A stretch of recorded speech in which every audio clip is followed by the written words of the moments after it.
ہندوستانی مسلمانوں کے لیے سر سید کی وفات سے بڑا المیہ کیا ہوگا؟ 27 مارچ کو ملت کا بڑا ہمدرد اس دار فانی سے رخصت ہو گیا۔ بنی فاؤنڈیشن گزشتہ 3 سال سے سر سید کی یوم وفات تہذیب ڈے کے عنوان سے منا رہی ہے۔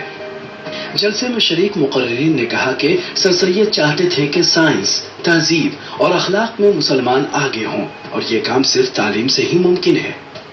ضرورت اس بات کی ہے کہ سر سید کے مشن کو اور مستحکم طریقے سے آگے بڑھایا جائے، یہی ان کو سچا خراج عقیدت ہوگا۔ صرف ہندوستان میں اپنی علمی پہچان بنانی چاہیے، بلکہ ایک ہندوستانی کی حیثیت سے پوری دنیا میں ہمیں اپنی علمی، ٹیکنیکل اور سائنٹیفک پہچان اگر ہم بناتے رہے اور ہم دنیا کے سامنے ایک باعزت شہری اور باعزت تعلیم یافتہ بن کر کے دنیا کے سامنے اگر ہم زندہ رہے، تو اس کا مطلب یہ ہے کہ سر سید کو صحیح خراج عقیدت ہم پیش کر رہے ہیں اور ان کی خواہشوں پر ہم پورا اترنے کی کوشش کر رہے ہیں۔ تو میں تو یہی مانتا ہوں کہ اس کارکرم سے لوگوں کو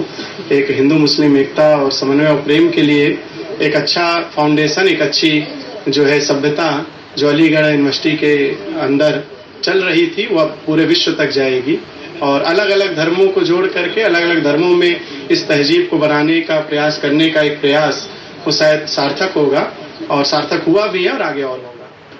اس موقع پر سناتن مذہب کے رہنما شنکر آچاریہ اومکار آنند سرسوتی کو چراغ سماج، مولانا جوہر یونیورسٹی کے سابق وائس چانسلر لقمان خان کو چراغ تعلیم، معروف شاعر ڈاکٹر انور جلال پوری کو چراغ تہذیب، نواب زادہ جھتاری جاوید سعید خان کو چراغ برن کے اعزاز سے نوازا گیا۔